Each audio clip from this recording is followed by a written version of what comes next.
নমস্কার বন্ধুরা, education culture YouTube চ্যানেলে তোমাদের স্বাগতম। তো আজকের এই ভিডিওতে মূলত আমি দুটো বিষয় নিয়ে কথা বলবো। এক হচ্ছে ডিপ্লোমা, যারা নতুন অ্যাডমিশান নিতে চাইছো ডিপ্লোমার প্রথম এবং দ্বিতীয় বর্ষে।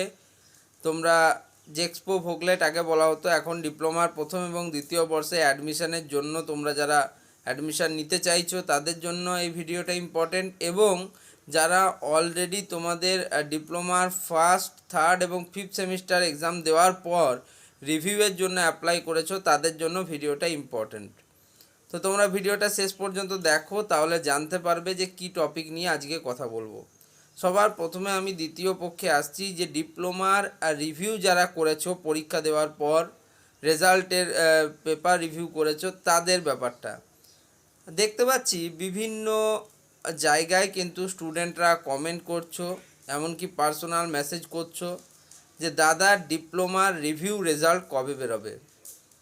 দেখো, মিনিমাম যেটা সময়সীমা ডিপ্লোমা রিভিউ রেজাল্ট বেরোতে মিনিমাম কিন্তু 1 থেকে 1.5 মাস মতো সময় লাগে, যেটা প্রিভিয়াস ক্ষেত্রে দেখা গিয়েছে। কোনো ক্ষেত্রে 2 মাস পর্যন্তও লেগে যায়, আবার কোনো বারে আগেও কিন্তু চলে আসে। দেখো, স্টেট কাউন্সিল থেকে রেজাল্ট রিলেটেড তেমন কোনো নোটিশ কিন্তু দেওয়া হয় না, এবং তোমরা জানো একটা কিন্তু পার্টিকুলার সময় লাগবেই এই প্রসেসটা করতে।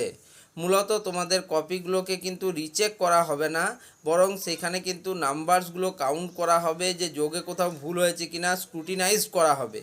তো সেক্ষেত্রে সেটা একটু লেন্দি প্রসেস, এবং তোমরা অলরেডি জানো ভোট প্রক্রিয়া চলবে। সেক্ষেত্রে বিভিন্ন পলিটেকনিক কলেজগুলোকে যেমন নিয়ে নেওয়া হচ্ছে, তার সাথে এখানকার টিচারদেরকেও কিন্তু ভোট প্রক্রিয়ায় সরাসরি অংশগ্রহণ করানো হচ্ছে। সেক্ষেত্রে অবশ্যই কিন্তু তোমরা একটা জিনিস জেনে রাখো, এই প্রসেসগুলো একটু দেরি হবে, তাই একদম ঘাবড়িয়ে যেও না তোমরা। আর বিভিন্ন জায়গায় ছোটাছুটি করো না, রিভিউ রেজাল্ট যখন বেরোনো ঠিকই বেরোবে, তাই একটু ওয়েট করে যাও আমি বলবো। মিনিমাম দেখো, তোমাদের কিন্তু 15 দিন ওয়েট করতেই হবে, তার আগে কিন্তু কোনোভাবেই রেজাল্ট বেরোনো সম্ভব নয়। এবারে দ্বিতীয় যে টপিকটা নিয়ে কথা বলবো সেটা হচ্ছে যে তোমাদের ডিপ্লোমার যারা অ্যাডমিশান নিতে চাইছো তাদের ক্ষেত্রে। তো তাদের জন্য কি নোটিশ, দেখো তোমাদেরকে একটা জিনিস বলে দিই, প্রত্যেক ক্ষেত্রে অ্যাডমিশানের জন্য কিছু ক্রাইটেরিয়া হয়, এবং সেই ক্রাইটেরিয়াগুলো ফুলফিল করে বা সেই প্রসেসের মাধ্যমে অ্যাডমিশান হয়। এখন দেখা যাচ্ছে যে অনেক জায়গায় বিজ্ঞাপনে দেওয়া হচ্ছে যে সরাসরি গভর্নমেন্ট পলিটেকনিক কলেজে ভর্তি। তো দেখো, সরাসরি কিন্তু কোনো গভর্নমেন্ট পলিটেকনিক কলেজে কেউ অ্যাডমিশান নিতে পারবে না।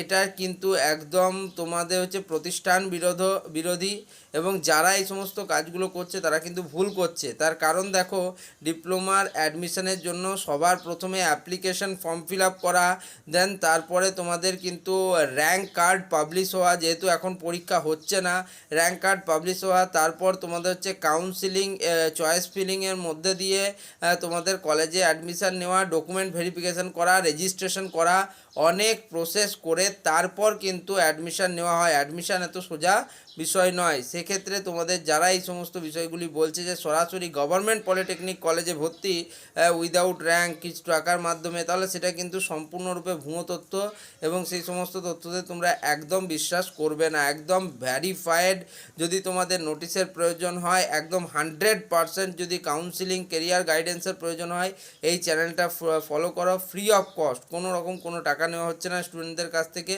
এবং তাদেরকে সমস্ত রকমভাবে ফিজিক্যালি এবং মেন্টালি কিন্তু অবশ্যই গাইড করা হচ্ছে। তো যাই হোক, যদি তোমাদের মনে হয় যে হ্যাঁ ভিডিওতে বলা কথাগুলোর ন্যূনতম কিন্তু একটা প্রয়োজনীয়তা আছে তোমাদের জন্য, তাহলে ভিডিওটিকে লাইক করো, চ্যানেলটিকে সাবস্ক্রাইব করো, এবং ভিডিওটি বন্ধুদের মাঝে শেয়ার করো। ধন্যবাদ।